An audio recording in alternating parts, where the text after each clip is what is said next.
All right, welcome back to Drew Pearson Live, our Cowboys Draft Special, the first ever Drew Pearson Live Cowboy Draft Special. There's Larry Sanders, there's Matt Thornton, Brady Tinker, and Doc from the A&E Show. This is my panel of guests, and we're breaking down that Cowboy draft. And let's talk about the rest of the draft from, third round? Third through three seventh round picks. Yeah. They looked like they were stockpiling players when they got to that point. But let's talk about Green, offensive tackle they got in the third round. Good. Doc? Chaz Green, offensive tackle out of Florida.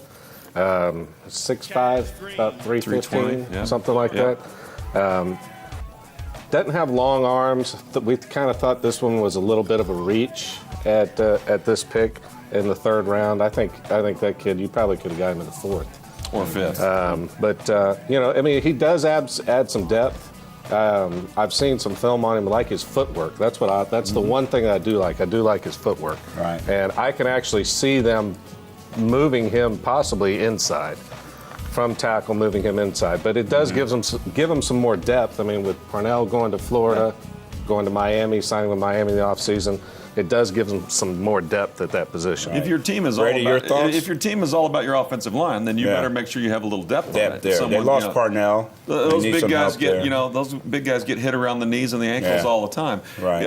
I think, Drew, honestly, they got caught off guard on this pick. I don't think this was their pick. All right. I think at 91 they wanted the defensive tackle from Iowa, Carl Davis.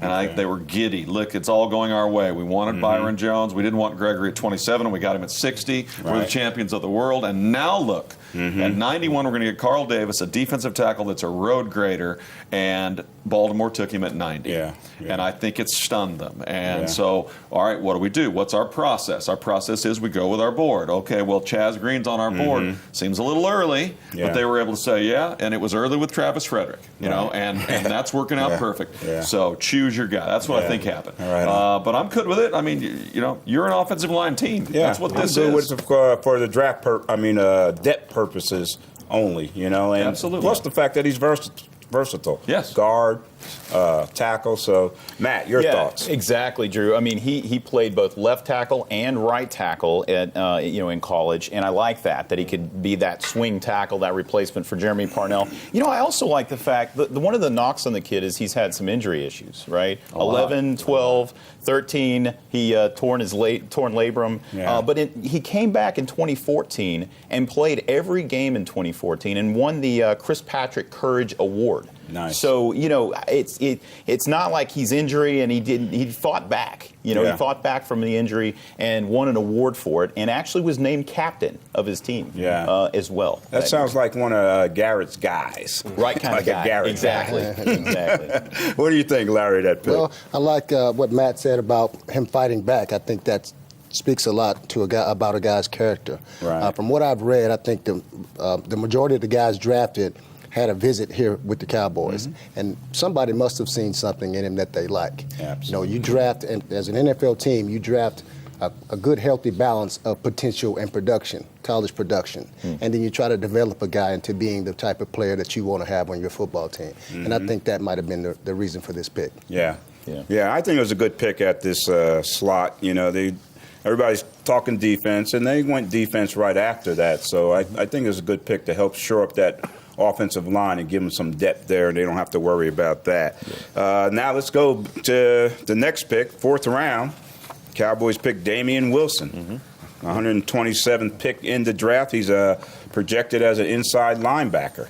What do you guys think about him? You know anything about him, Matt? I do. I actually really like this pick. I like it a lot. He's a run and chase linebacker, right? So he's a side to side guy. He's an Anthony Hitchens-like type player, and I think you need that type of player in that linebacker core. I think they're lacking that. I mean, Sean Lee is the prototypical run and chase guy, right? So they absolutely. We all know Sean Lee's struggled a little bit with the injuries, but I think he could come in and potentially be a Sean Lee. And he's been through some things, Drew. He wanted to go to college, he ended up at junior college.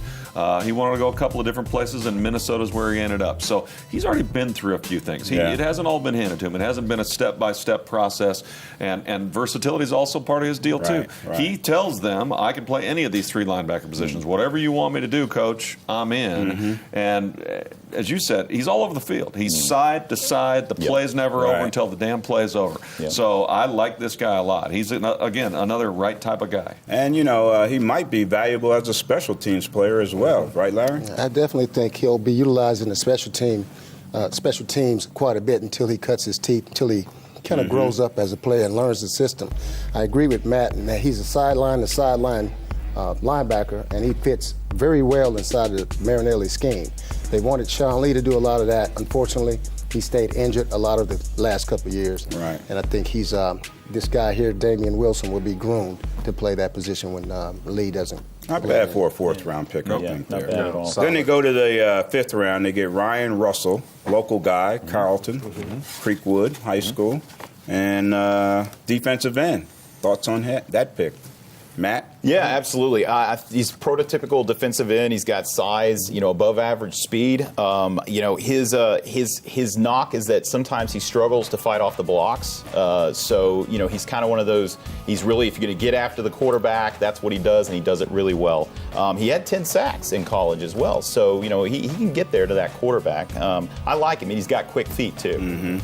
He started in a 4-3. Right. Then they moved into a 3-4, and all of a sudden he's occupying 2 guys. Not his thing. Yeah. And I think that's where the whole he can't get off a block thing. Right, It was tough for him. It was not what he's used to. He's a motor guy, get me up the field guy. And for a year he went to just hold the fort, hold the fort. Marcus Spears went through some of this. He was a get up the field guy, and all of a sudden it was you got these 2 gaps and these 2 guys, and it didn't fit this kid. And I think in this system, there's some knocks on this kid, but Leon Lett, it's been typical of this Cowboys and the way they're doing things. They let Colombo got with one of the offensive linemen, got with some of the defensive linemen, and Leon Lett came out of this convinced that this guy, both mentally and physically, is their guy. Right on. And to get him in the 5th round, that's a coup for the Cowboys, huh, Jim? Yeah, great fit. I think, once again, more depth on that defensive line.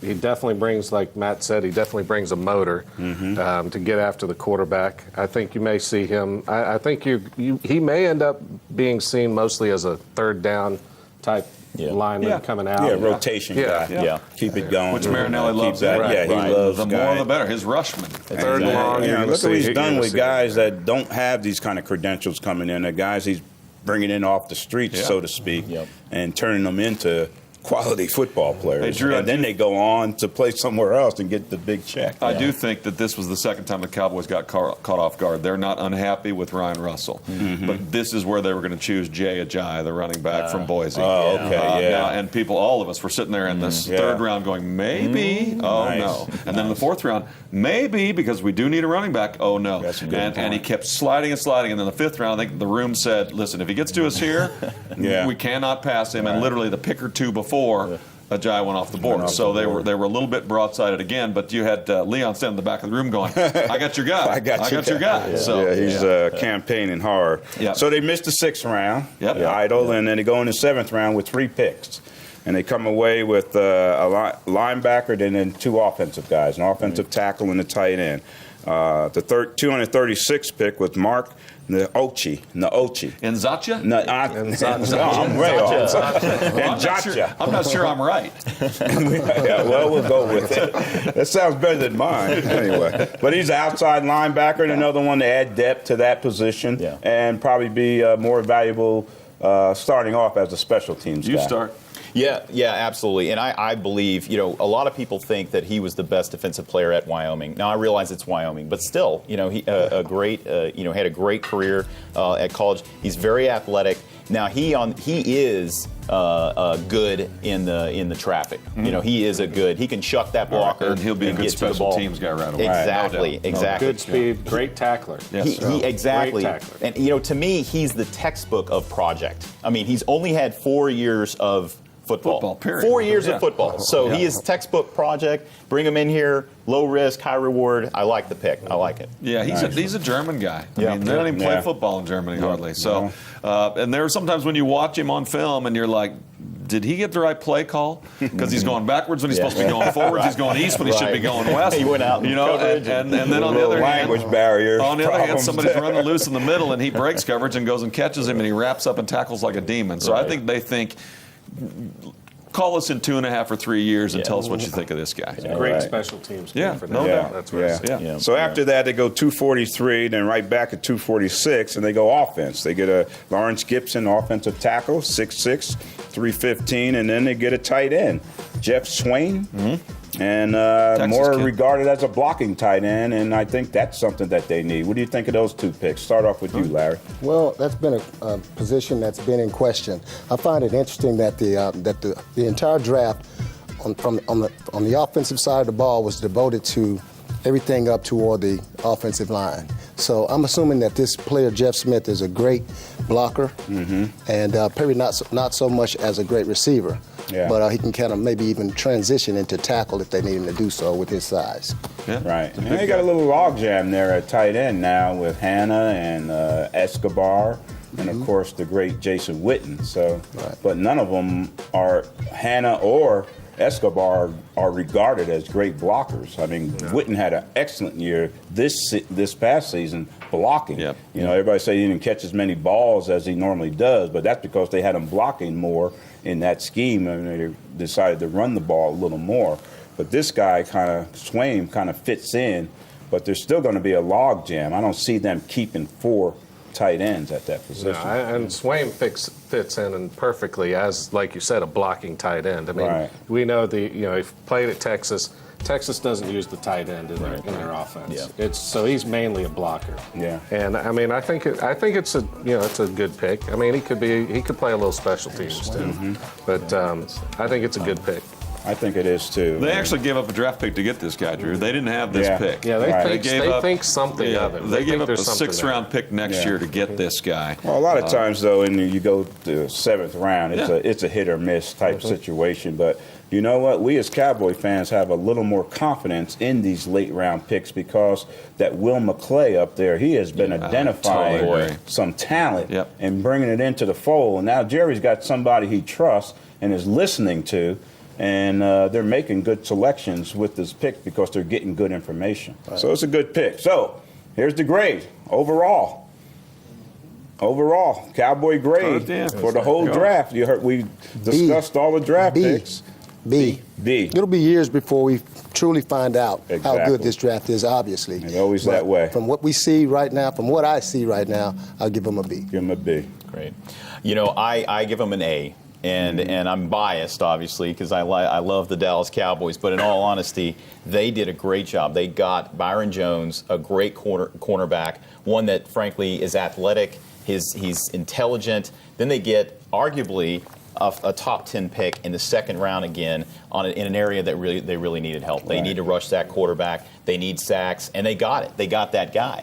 So I just give him an A. And then, the one kid, that offensive tackle, Lawrence Gibson, going back to him, he was a combine. He went crazy in the combine. He was 1st in the vertical, 1st in the broad jump, 5th in the shuttle, and 3rd in the 40-yard dash for O-lineman. And they got him in the 7th round. Yeah, and they asked for, and he What an granted. athlete. They got a private pre-draft workout with him and Colombo, and same as Lett did with Russell. Colombo came back and said, we can really make something out of this guy. Exactly. Yeah. So exactly. So you get that type of a player in the 7th round. I love this draft. Right on. This is the most that I've trusted this organization, and you know what I mean by that, right? This is the most that I've trusted this organization in years. Will McClay is obviously a big part of it. Steven has a little bit of a rein on his dad, and they seem to be doing, for the most part, fiscally responsible things and driving an attitude now that says we genuinely plan on winning. We will hold people accountable for winning. It's not just talk. They're really trying to do it. So Find the right guys to do that. Absolutely. too. I'll give the draft a B, but I'll tell you what, if the top 2 guys can play like we think they can play, then the draft is an A. Yeah. Well, Jim, what's your grade? I kind of agree with what Brady said there at the end. I think if these top 2 guys turn into what we think they're going to be, I think the draft is an A. Yeah. Right now, just looking at it, I kind of drop it. I said A earlier. I drop it down overall to a B+. the Chaz Green thing the third round pick kind of throws me off a little bit. To be quite honest with you, I think Lawrence Gibson may turn out to be the better player. Yeah. He's got better footwork. He's more athletic. I agree. Yeah. But I mean, I like the fact that they took a couple of guys there because just get more depth on that offensive line. Right. Somebody's going to get hurt. Yeah. And we've seen it. It's happened every year. It happened last year. Of course, Parnell stepped in. Of course, now he's in Miami. So we definitely need some depth there. So I like what they did overall. Well, I wanted to ask Larry a question, though. I wanted to ask you, what do you think about the running game? I mean, as a former running back, I mean, okay, we lost DeMarco Murray. We lost the league's leading rusher. We went out and we signed. McFadden. We went out and signed Darren Ryan McFadden, Williams who is I here. love McFadden. Yeah. I love McFadden, and I am unbelievably excited to see what he can do behind a very, very good offensive line with a real quarterback that has real weapons that kind of spread the ball out where people can't just focus on him. I want to get your thoughts on that. I think the comment by Jerry Jones that we can put anybody back there to run behind this line was somewhat of a slight at DeMarco Murray. I think it could have been taken that way. I don't think you discount his effort last year. Most notably, when he came back and played a couple of weeks after just having surgery on his hand. I mean, I think you got to give a guy credit for that. But getting back to your question, I think McFadden, if he plays like he played when he was at Arkansas and when he first came to the league, they have a great guy in that position if we can keep him healthy. How realistic is that, Larry, 7 years into the league? Quite realistic, depending on how you utilize a guy during the season. We mentioned it earlier about resting a guy, especially a running back who gets a little bit long in the tooth. You want to give him some days off in practice. And I think that basically helps you out a lot over the long term. I know. terms Well, of when we come production. back, let's talk about your opinions on the Cowboys not drafting a running back. And then let's preview the upcoming season. All right? We'll do that next, right here on Drew Pearson Live.